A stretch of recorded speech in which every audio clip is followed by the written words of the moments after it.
no matter who was behind or in front of the camera, what mattered most of all from the very first frame was whether or not they submitted themselves and their sensibilities to that classic silly style of comedy. And thankfully, the team responsible for 2025's The Naked Gun absolutely understood the assignment. This flick is packed with funny bits, just like its predecessors. We're given ultra-effective slapstick, a boatload of puns, very literal interpretations of sarcasm, and a straighter-than-straight man as the lead. As soon as Liam Neeson was announced in the role of Frank Drebin Jr., I instantly knew it was the perfect casting choice, solely due to his role in the brilliant Ricky Gervais's program Life's Too Short. Through Neeson's performance here, even simply his involvement in the blooper reel, I knew that his inherent dead serious acting chops would surely translate to this particular picture. Danny Huston is also a wonderfully straight, dramatic antagonist, the best in the series since Ricardo Montalban in the original 1988 feature. I love the bit in which Drebin goes through the old trope of coming up with a moniker using his surroundings, needlessly going too far with the joke, leaving Pam Anderson's Beth Davenport with the disguised name Cherry Roosevelt Fat Bozo Chowing Spaghetti. I nearly died in the movie theater whilst laughing hysterically at the Austin Powers-esque bit which features the great Kevin Durand. He spies on Drebin and Beth via these infrared binoculars through closed curtains to view what appears to be a display of some absolutely heinous sexual activities involving Frank's beloved dog Buster. I also had a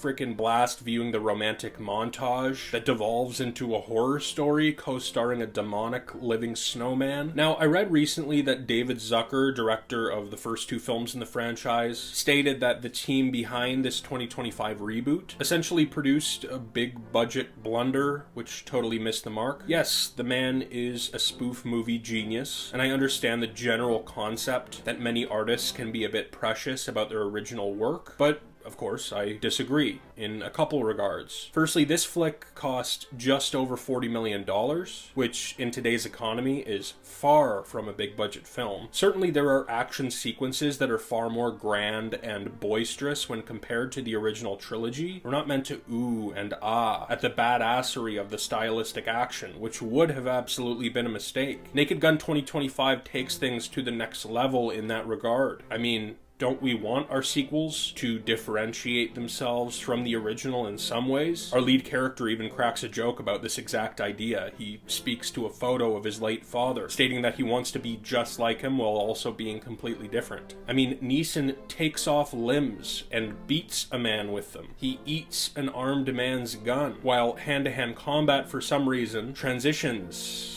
to a game of patty cake, all before Drebin blows the man away with his little finger gun. It's fucking ridiculous, and it's so goddamn fun and funny. I'm so happy for this new movie's existence. It's a fantastic follow-up to the classic comedy series, and I, alongside many others, feel as though the late great Leslie Nielsen would be very proud.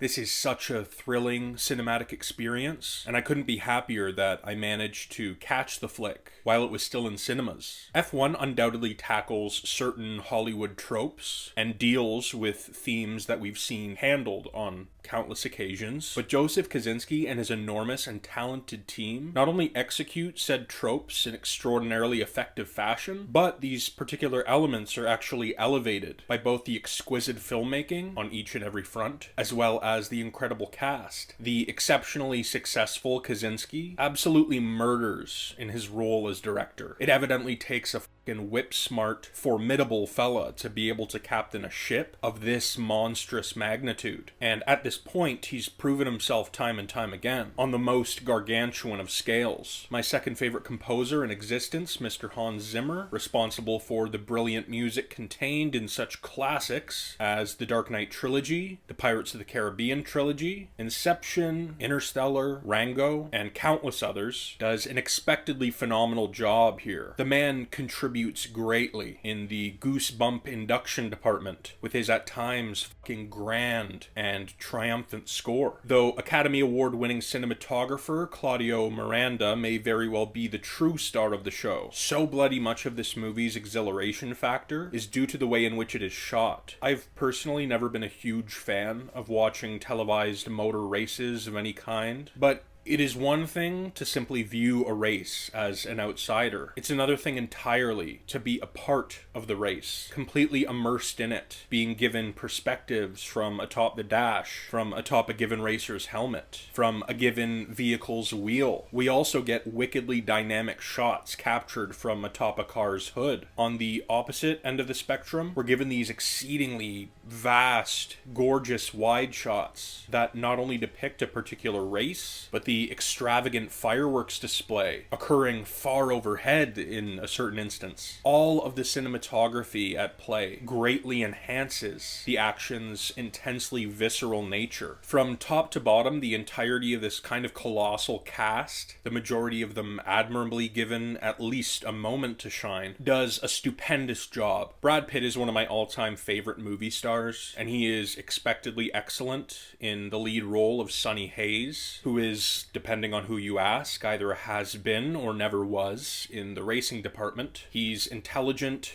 jaded, cocky, confident, compelling, charming obviously, as well as extremely loyal. I love his captivating rapport with the constantly brilliant Javier Bardem's Ruben. The true camaraderie between these two men is fucking strong and deep and respectable. I became a Carrie Condon fan during my viewing of what ultimately became my third favorite television series, Better Call Saul, in which she wonderfully portrayed Stacy, the daughter-in-law to badass icon Mike Ehrmantraut. In the picture at hand, Condon plays the whip-smart, technologically and socially, Kate, who's this feisty, commanding, and sporadically sweet presence. Damon Idris was a newcomer to me personally, and he beautifully held his own against this multitude of heavyweights in the entertainment department. He's introduced to us as this cocksure rookie, but we're intimately involved in his gradual learning process, and we grow to gain great respect for the kid as he comes to genuinely respect those around him. F1 proves that simplicity, in this case in regard to narrative and character motivation, is not even remotely a bad word. This is an immeasurably exciting sport-centric feature. Spectacle is coupled with smart banter alongside ultra-efficient editing to create a thrilling experience with a truly heartfelt core.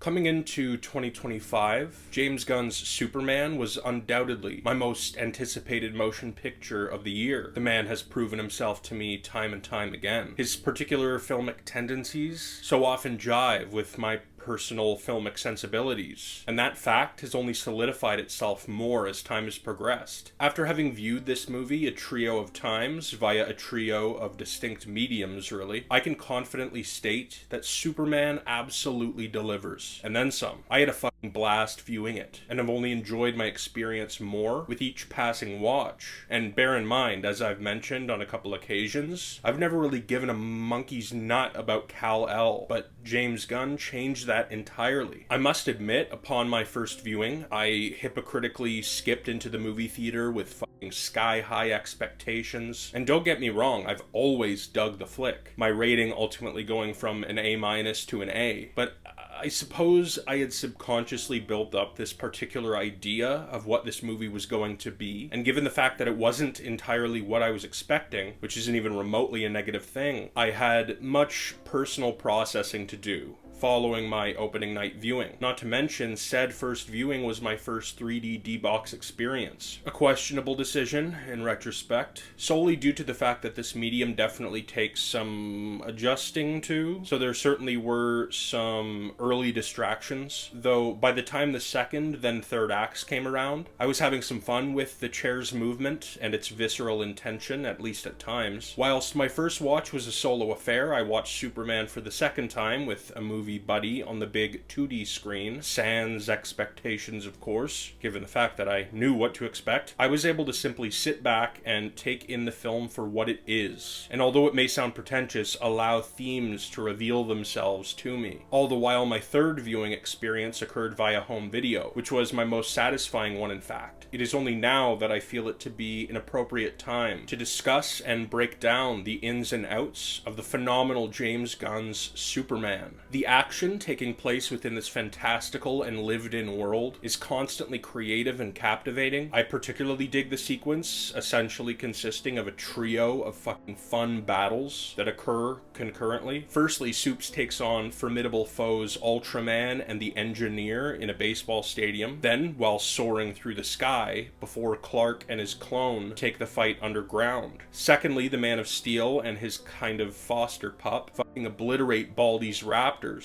before finally the Kryptonian duo finish off Ultraman once and for all. As expected, we're given such versatility in the cinematography department, which has always been a forte of Gunn and company. A great example of this is depicted via the comparison between a pair of flying sequences. Early on in the film, after Soups has been rejuvenated, he soars toward Metropolis through rather pleasant weather. This is captured quite smoothly, slickly. Around the middish point, the Man of Steel comes to the realization that Luthor and his goons have infiltrated the gorgeously designed Fortress of Solitude. Not only does Superman fly through a bit of a storm in this instance, the cinematography this time around is deliberately rough and janky, more so visceral. There are some wildly imaginative images within this feature that I can barely verbally convey, and I mean this in the utmost of complimentary fashions. I'm primarily referring to the action-oriented scene taking place within a fucking trippy anti-proton river, which leads to a frickin' black hole. This sequence providing what I believe to be Superman's most gorgeous solitary frame. Anthony Carrigan's Metamorpho is so intriguingly transformative. The metahuman turns out to be someone with whom we can practically instantly empathize, and so the eventual heroic actions he performs are that much more effective. The more so villainous Engineer, Lex's right-hand woman, is similarly visually compelling when compared to Rex, the Element Man. She's a genuine physical threat, though I do hope we get to dig a little deeper into the surely complex and damaged psyche of this interestingly imposing being. Superman is overflowing with great characters, fueled by solid performances. David Cornsweet is rather wonderful in the titular role. He is intensely earnest. I adore his evident chemistry with the talented Rachel Brosnahan's strong and persistent Lois Lane. These two are so believable together, and they share some really effectively romantic moments as a couple. I had great fun with the Justice Gang. Hawk Girl is admittedly a wee bit shortchanged, though I can forgive this as the movie had many a spinning plate to balance. Isabella Merced is typically great. I just like to really delve in there. Thankfully, we get more of the character during the summer of 27, though I love the ruthlessness she displays when badassly murdering the nefarious and quite eccentric Baravian politician Vasil Gurkos. Nathan Fillion is deliciously and hilariously arrogant in the role of Guy Gardner, though the star of the mini superpowered team is unequivocally Eddie Gathegi's Mr. Terrific. This guy is too fucking cool for school. He's extraordinarily intelligent and resourceful, and is the star of the flick's most memorable action sequence. Skylar Gisondo and Sarah Sampaio, who portray Jimmy Olsen and Eve Teschmacher respectively, are both fun and funny and energetic cast components, while they're both utterly essential to the picture's narrative. But I must say, I was most compelled in the character department by the fucking evil Lex Luthor, played by Nicholas Hoult, of whom I've been an admirer for nearly as long as I've been alive. Holt's Lex is frighteningly passionate and emotionally obsessive in his captivating anti-Soups pursuit. I was truly bloody thrilled by the news from the horse's mouth that the forthcoming Man of Tomorrow feature is as much a Lex movie as it is a Superman one. Now, in this film, a primary theme of which being kindness is cool, we're given what I believe to be a relatively clear and consistent narrative through line. This picture revolves around the profound connection between a parent and their child, and oftentimes blood does not dictate family. In the picture's beginnings, we learn that Soups is not only soothed by the untarnished former half of his birth parent's message, but it is also the foundation of his moral compass and entire being, really. Then, relatively well into the film, we learn, thanks to the Engineer's wicked abilities, of the content contained within the damaged latter half of the message sent by the L's. Even Luthor wants to get in on this family narrative through line. Whilst part one of this message was purely inspirational and good-natured, part two encourages our Kal-El rather coldly to both conquer and breed. This eventual revelation completely rips the foundational rug out from underneath our hero. He's basically entirely lost his sense of identity, and so he goes to ground himself at the Kent family farm back home in Kansas. I utterly adore the Kents here. They are both fucking cute and sweet and refreshingly authentic. The lovable mush, Pa Kent, delivers some very wise lines to his boy. The dialogue here truly representing the movie's heartfelt core. Once an out-of-sorts Clark vulnerably states to the man that he no longer knows who he is. Papa John states that a parent's job is not to forge their child's path and destiny and dictate their being. A parent's job is to provide their little ones the tools, the ability to make douchebags of themselves. Then through their ideals and subsequent actions, they define themselves to the world. We come full circle nearing film's end when the Superman robots once more state that this parent-provided digital material soothes him. We then watch as a content Soups views his Kansas home videos, starring a young Clark alongside his loving foster parents, who simply want what's best for their kid. But that's not to say Superman paints biological parents in a bad light. It simply paints a light, if you will, of various parental figures. Then we, along with our characters, come to learn whose words we should truly value. We're creatively given another ultimately positive foster relationship between Superman and the lovable and chaotic Crypto, while we also get, in the biological department, the depiction of an evidently loving relationship between Metamorpho and his cute little alien son Joey. I thoroughly fucking enjoyed this big screen DCU commencement, as well as not only the classically wicked James Gunn needle drops, but also the several original elements of the score, into which the iconic John Williams Superman theme is implemented. I cannot wait to see what this universe brings us in the future, while I greatly anticipate the return of this particular cast of fantastic, colorful characters.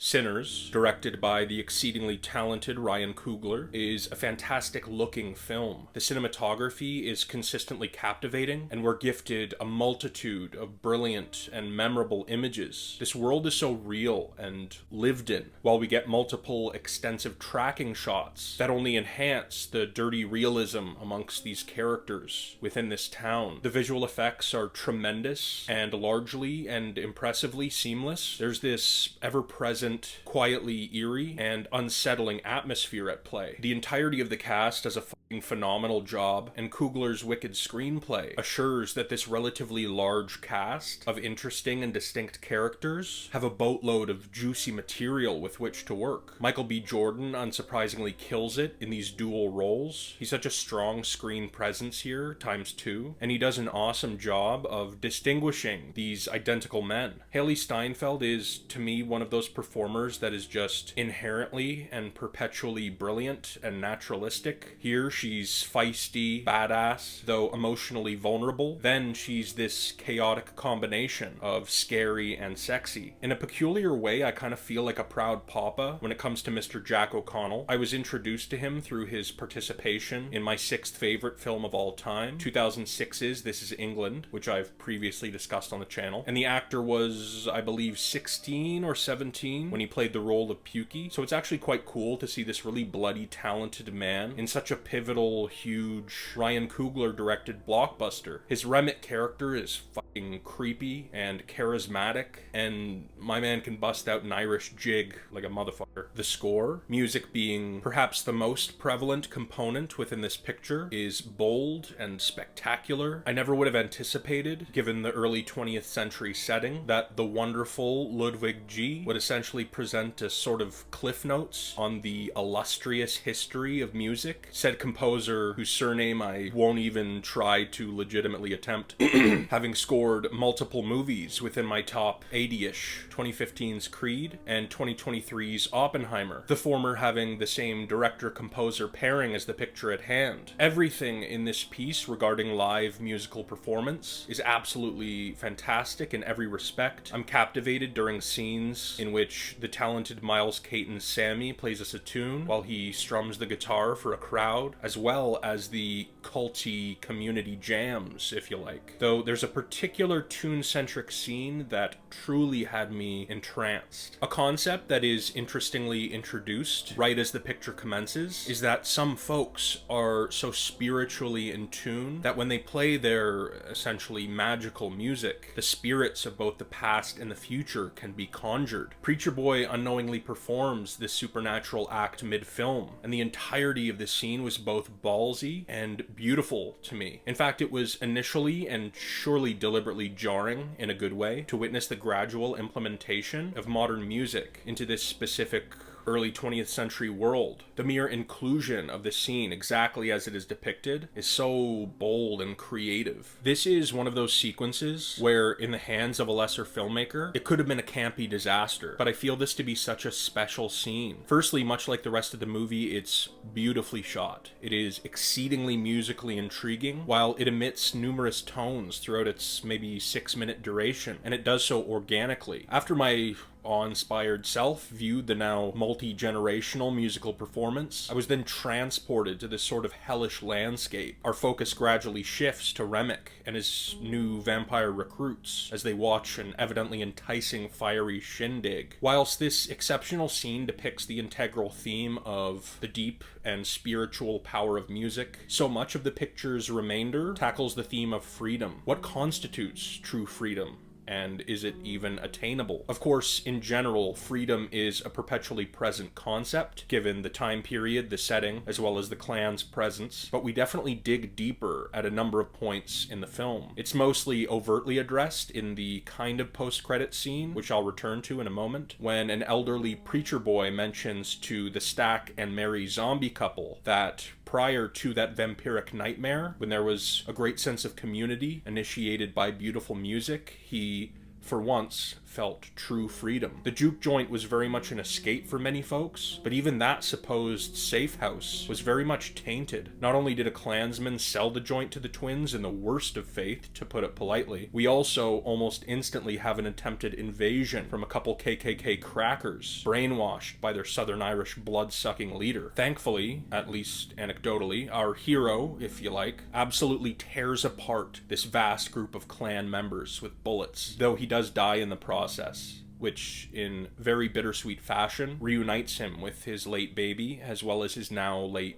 wife/lover. As you can probably infer from my praising of numerous, practically all elements of this picture, I am a bloody massive fan, through and through. In closing, I simply wanted to address not a complaint of mine, but a genuine question, alongside a quasi-retracted, somewhat maybe kind of complaint from my lovely pal, with whom I viewed this excellent picture. My question is, when an individual becomes a vampire, how much of their true self remains? Because, for instance, when Bo Chow becomes one of them, he attempts to persuade his wife Grace to join him outside, which would, of course, if she were to abide by his wishes, end in her mutilation and subsequent vampiric transformation. It seems as though this bloodthirsty being is all that is left of the man, while we ultimately discover that Smoke allows Stack to continue living as a vampire as long as he promises to leave Preacher Boy alone, which tells me that these vampires can in fact show self-restraint and a bit of a moral conscience. Was it that instinctively deep twin connection that allowed for Smoke to get through to what little of his brother was left? Or is Stack in his entirety what remains, while he simply has that additional thirst for blood? But if that's the case, why is Bo seemingly straight up sinister, wanting for his wife to join him, with no attempt at negotiation or anything of the sort? Again, this isn't a complaint. I'm curious. I've only seen the picture once, so perhaps I missed something. And the last component of this awesome, unique film that I'll be discussing is that of the quote-unquote post-credit scene. Firstly, after I waltzed out of the cinema with my lovely bespectacled pal, he mentioned to me that although he adored the flick, as I did, he had a minor issue with the pacing. My immediate question to him when he brought this up was, if the post-credit scene were to simply be the final scene of the movie we saw prior to the credits rolling, would that have bumped you less? To which he replied, yeah, maybe. I absolutely absolutely dug what was depicted within said scene, but the material within it very much feels like the end of this story, not an extra featurette. This scene truly made the movie feel complete to me, and it's integral, really. So I can understand how it might be a wee bit jarring for folks to see the ending title card before experiencing the real ending of the movie over the course of a full scene, not just a small bit. I'm actually curious to know what went into the decision making there. Ryan Coogler is an absolute stud of a filmmaker, so I'm sure he had his reasons. Sinners was a fantastic, creepy, gripping, exhilarating experience. It knows exactly what it is. It is such a clear, specific vision. One of my favorite films of the year, and I can't wait to see more original material from Mr. Coogler.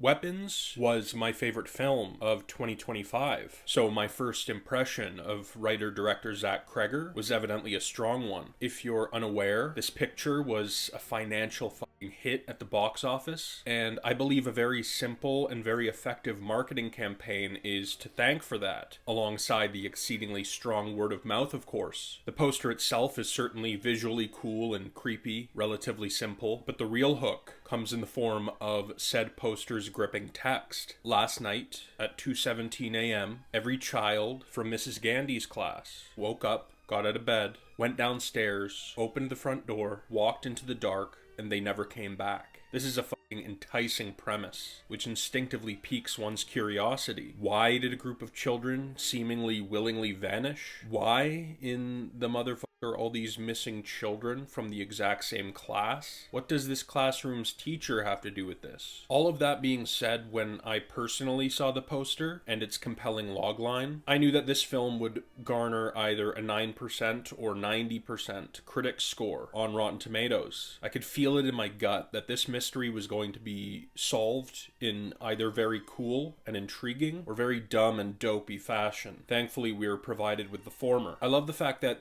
this isn't simply a horror picture. There are multiple genres at play here, including comedy, thriller, and character-centric drama. It is not just the story, but how the story is told. Those words apply to Weapons perhaps more so than any other story I've watched unfold. At its structural core, this is a non-linear narrative in which we periodically focus on various characters, whilst their respective stories overlap and converge in the vein of both Lost Season 1 and Season 6. I've always been particularly drawn to flawed, layered characters whose moral compasses are more so gray rather than black or white, and in this instance, some of these flaws, if you will, are cleverly and subtly depicted. For example, Archer's son Matthew is an absolute prick to Alex Lilly, but we know that many a bully's projection of anger and or malice stems from some kind of internal learned pain. Well, during the chapter centered on Josh Brolin's character, he experiences a creepy dream/vision during which Archer weeps for his missing boy, stating that he should have verbally expressed his love toward Matthew more. And Archer himself can certainly display those bullying, boorish tendencies, like when he paints Witch on the side of Justine's car. The kid's really a chip off the old purple block. Now on to the characters of Justine, Paul, and James. Justine is certainly good-natured at her core, but she can also be quite selfish and manipulative. I've never seen Julia Garner in a role that wasn't brilliantly performed, so expectedly she's great here. I truly believe her in this role. My first Alden Ehrenreich experience was during 2023's Oppenheimer, in which he was utterly solid amongst an enormous and stacked cast. He's a far more central player in Weapons, and I found his performance to be quite captivating, and his character consistently compelling. He's a cheating bastard, certainly, but he, albeit briefly, attempts to prohibit Justine from drinking her troubles away whilst battling alcoholism himself. He's initially pretty cordial with James until he's poked by a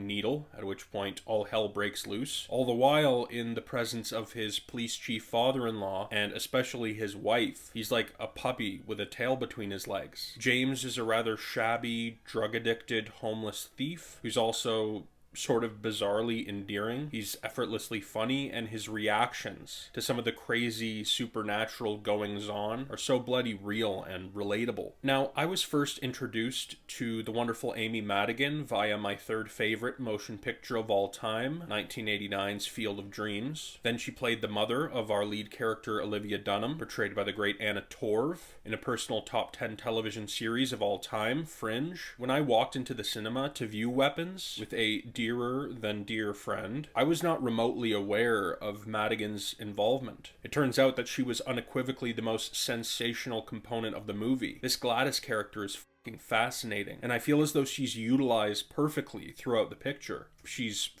sadistic and incredibly creepy. Her ability to adjust her personality on a dime from cold and callous to bubbly and flamboyant is chilling. We're provided enough plot to understand the rules of this witch, but there are enough unanswered questions surrounding her and her origin that a constant sense of mystery is ever present. For me personally, although this picture of course tackles themes of grief and the mob mentality reaction to communal trauma, Weapons most effectively and prevalently deals in abuse, and its, in this instance, intensely methodical and manipulative functions. Poor little vulnerable Alex Lilly is this vile witch's primary target. His personality is thrust into this perpetually distant state when it comes to the outside world. Inside the house, he is of course being nastily blackmailed, essentially coerced into silence based on fear. I am an unequivocal sucker for witchy movies, during which said witchy remains largely ambiguous, a la a pair of flicks within my top 50, 1999's The Blair Witch Project and 2015's The Witch. Weapons